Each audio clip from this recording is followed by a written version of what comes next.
Step right up, folks. Here's the answer to your problems. It's terrific. It's tremendous. They are so obsessed with telling us the things that they're going to do when they're elected. So Bernie Sanders talks about single-payer health care. Conservatives might talk about cutting regulations or whatever it is that they think is the thing that their base really wants to hear. But I think the base increasingly recognizes that all of this is just fantasy. The idea that our government can actually do anything anymore is something very few of us really believe.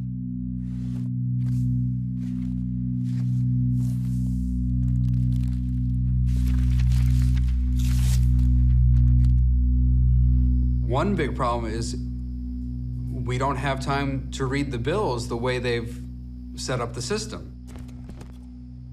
We're supposed to have a rule here, which they call the 3-day rule, but they don't mean an actual 72 hours. They just mean if you introduce it at 11:59 p.m. on Tuesday, you can vote after midnight on Thursday. So basically it's 24 hours and a little bit. What they can do is introduce a shell bill late on Tuesday night, insert a totally different bill on Thursday morning through some amendment. So they change the bill completely. They could insert thousands of pages that were not introduced on Tuesday night. They can introduce those thousands of pages on Thursday morning, and they will tell you that you had 3 days to read the bill, even though it is a totally different bill, and you didn't even have 3 days. That's what goes on around here. The system is corrupt. Members of Congress are not corrupt, for the most part. So we have to make that distinction, and then we have to set about changing those laws so that corruption is no longer legal. But today, corruption is legal in America. If people feel like they're playing by the rules and not getting ahead, then capitalism isn't doing what it's supposed to do, because it's supposed to be rewarding the value that you put in the economy. We have, in so many different ways, socialized the downside and individualized the upside, and that is the opposite of how the rules of the game are supposed to work. This is not a story about the rich versus the poor. It looks like that story, but it's actually a story of how the system is built. Polls show that 85% of Americans think that our system ought to be either trashed altogether and rebuilt from the ground up, or at least substantially revised. In recent years, political candidates from both major parties have picked up on this widespread dissatisfaction and incorporated thoughtful descriptions of the problems of corruption and the influence of special interests into their campaign messaging. We have to stop the endless flow of secret, unaccountable money that is distorting our elections. These interests have rigged our political and economic system for their exclusive benefit.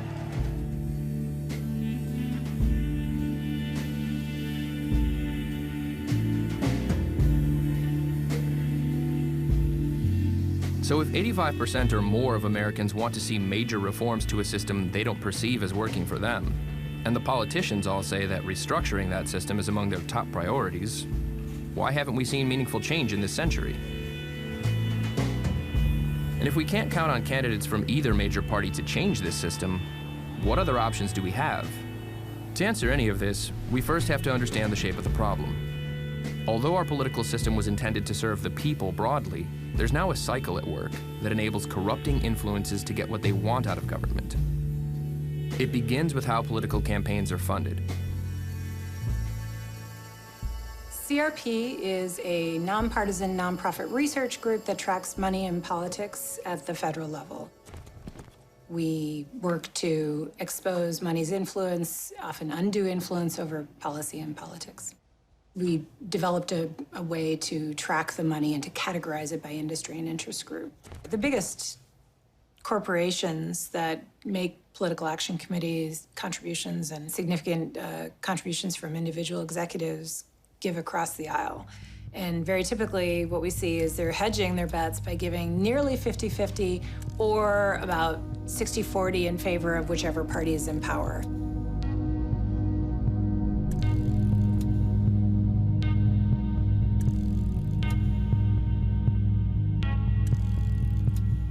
Sure, many of them may know the candidate personally, but far more have never laid eyes on them and are giving because they want something in return. And that is a pattern that we've seen cycle after cycle for decades.